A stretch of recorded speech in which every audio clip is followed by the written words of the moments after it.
You talked to us a little bit about the circumstances surrounding your decision to sell to Vince, and if fans want to hear more about that, I encourage you to go listen to that Dark Side of the Ring episode, so you guys can really kind of get the full context on it. But did the deal come together with Vince pretty easily, or was there a lot of back and forth, before you came to an agreement? Oh, there was a lot of back and forth. I mean, we met, and that's the amazing thing about it. And as you know, in the wrestling business, if you can keep a secret from people in our wrestling business, man, you have accomplished a lot. And Jack and I, we knew who our friends were, and even our closest friends, like Roddy Piper, when Roddy made his decision to sell to jump, and that's what made that. That's what made us, like I said before, make that decision to sell. But we gone in and we made a couple of mistakes along the way. I mean, this wasn't just a deal to go to Vince Bank. We come in and we were going, like I said, we tried to make Jake the booker. Well, we wanted to make Gary Hart the booker and drop Ole because business was not great. It was great in like I said, in those outer areas because it was a brand new area for us. It was great there, granted, and we were drawing money like crazy. But in Georgia and the reason, and one of your questions, I saw we had such a plethora of young talent, of young, good-looking guys. You asked, well, why did we have such all that talent pool like that? Barnett knew what it took. I mean, Barnett ran Australia for 5 to 10 years. He made that company down there thrive on bringing in fresh talent every 3 or 4 months, bringing in young, athletic guys, and that's what Jim brought that same MO when he came into Jordan. I'm gonna bring in young athletic guys for our TV. So that's really what made it go there. So what was that? What was the question I was trying to get? Oh, it was, let me get back to it.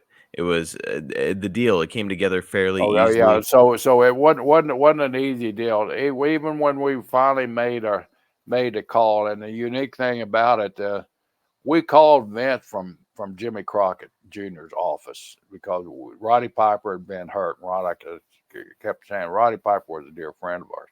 He had his fingers slashed when he went to pick up a table. They didn't file the inside of that little metal down, and he severed all of his fingers. We'd heard rumors that he was going to lose his fingers. So everybody were doing TV interviews at Crockett Promotion, and everybody wanted to know about Piper. We had no answer, so we walk in and Jimmy called Vince and find out if Piper's okay. That's all. Just you don't have to share your secrets with him, but just find out if Piper's okay. I ain't calling that son bitch. I ain't calling him Jack. So do you mind if I call him? Jimmy said, "Here, go ahead and call him." So Jack picked up. Jimmy had his number called. Howard Finkel answered the phone, put Jack right to Vince. Vince started questioning Jack where he was at, and Jack said, "I'm at TV doing here in Crockett's office. Well, you can't talk now." He said, "All you got to do is just say yes or no, or would you guys be interested in meeting with me?" And Jack said, "Sure." And he said, "Well, call us when you leave TV, and we'll work something out." So we thought it was just going to be an offer to come up there and work, Mhm. not. So Jack got on the phone. He said, "Hey, I'd love to have you guys up there. However, are you guys interested in selling your territory?" So we actually made the call right in front of Jimmy Crockett. We called it, but we'd also done some due diligence because, like I said, we didn't do everything perfect. We made a lot of mistakes leading into it. We tried to do a little cool little takeover before, and in our bylaws, and it's a portion that we did study our bylaws and got caught on this. When you called a stockholders meeting, you had to state a reason why you're calling that stockholders meeting. Well, we Mm. couldn't call a stockholders meeting to say, well, we're going to vote Ole out because you got to do that like a month in advance. That given Ole too much time to call everybody else and say, hey, the Briscoes are high on pot or whatever, and don't listen to them. They don't know what they're doing. So we tried to do it without stating the status of the reason why we're having. So that meeting got called off, and that it cost both Jack and I a lot of money with the lawyers and stuff like that. So, we kind of dropped it for a while and kind of let that flame go down a little bit, so we wouldn't be thinking about it. So finally, we knew from there. We didn't know Ole Anderson was a stockholder at the time. We just thought Ole was an employee.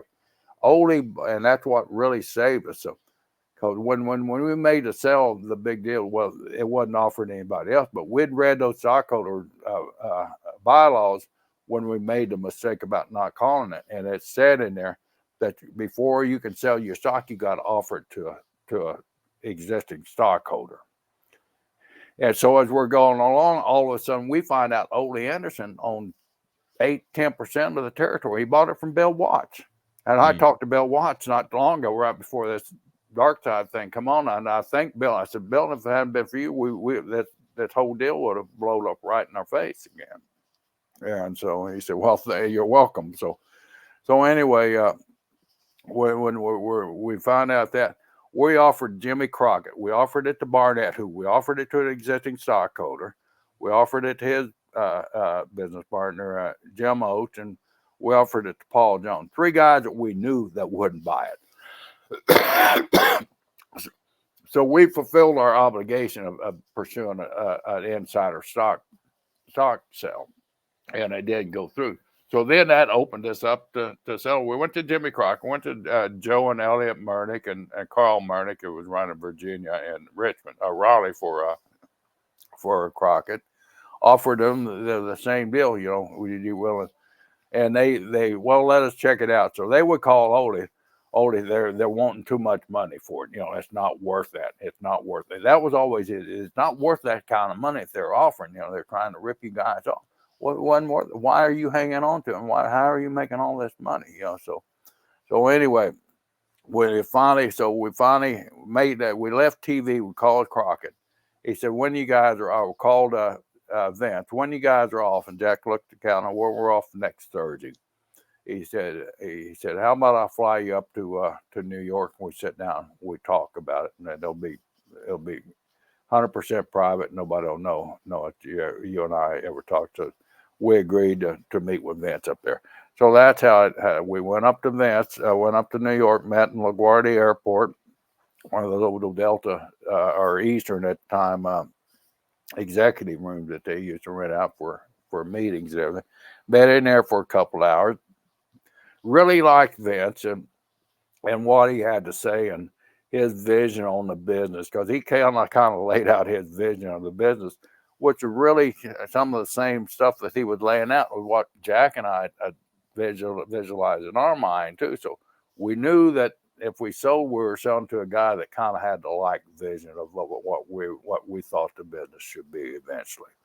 And I mean, he went into detail, and the way he went into detail, 99% of it all came to fruition. The guy had a vision, he stuck with it. So then we get back, we set up the meeting. So then we got to contact our attorney. So we contact our attorney, he sets up a meeting, and then it's all done through attorneys at that time there. So they contact Vince's attorney. So we set up a time to meet in Atlanta. We go in, we dissect the bylaws. I mean, just dissect them down to the last little syllable and a word. And to make sure that what we did had no legal boundary where we could get called back on it. Oh, and like I said, Odie tried to sue and stop the sale, but he had done screwed up when he bought Bill Watts' stock without it being offered to Jack or I or to anybody else in the company. And so we had to, after we agreed with Vince, we could get the 51%. Then we had to make calls and make sure they're sworn to secrecy on the other stockholders that we knew we could count on. Of course, Barnett was no issue at all, and Oates was no problem at all.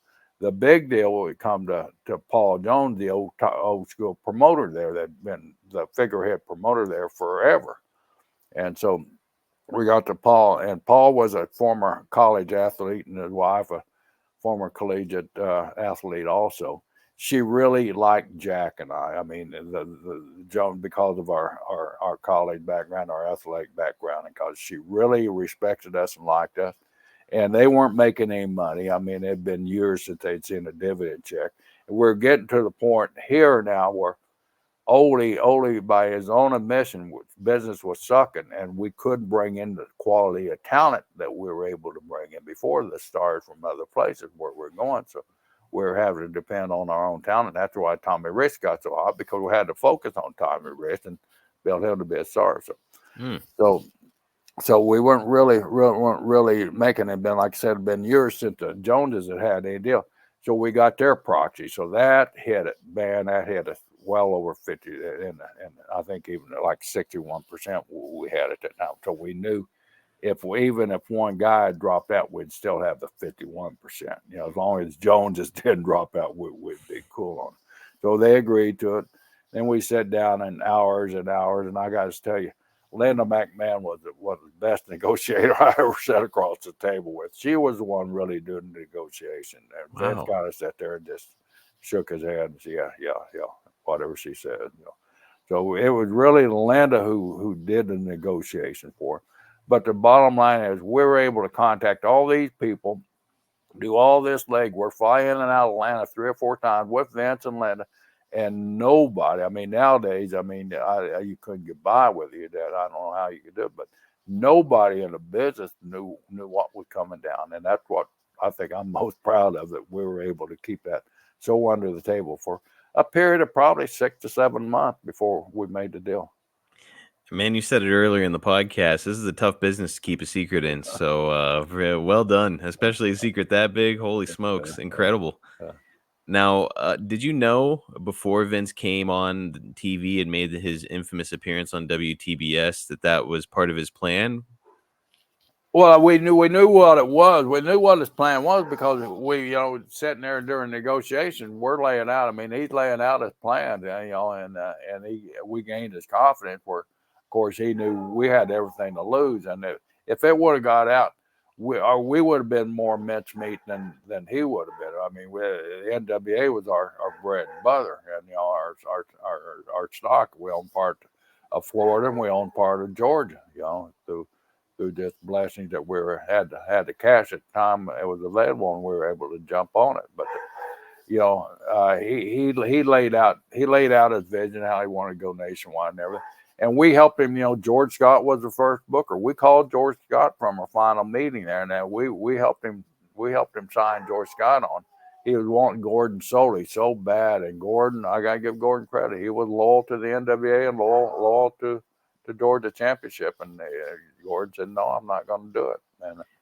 And I also got to give Gordon credit, or Gordon didn't share that phone call with anybody else until after it was over with. And Gordon could have easily broke the deal right there. Well, the Briscoes are because it was a week after we signed the agreement that Vince showed up in Atlanta. It was a couple of weeks after that. So we're very fortunate that it didn't get out. And I hate the fact that Ole used it. Well, they did it when my mother was dying, Mm-hmm. and that really paints us. We didn't know Ole's mother. We knew that she was ill, and we knew, but the deal, any businessman knows when the final deal gets done, you do it then, or you don't, you miss out on the opportunity. So that day come, and unfortunately, it was a time where Ole's mother had passed away. We felt bad about it, and called Ole and expressed our condolences, but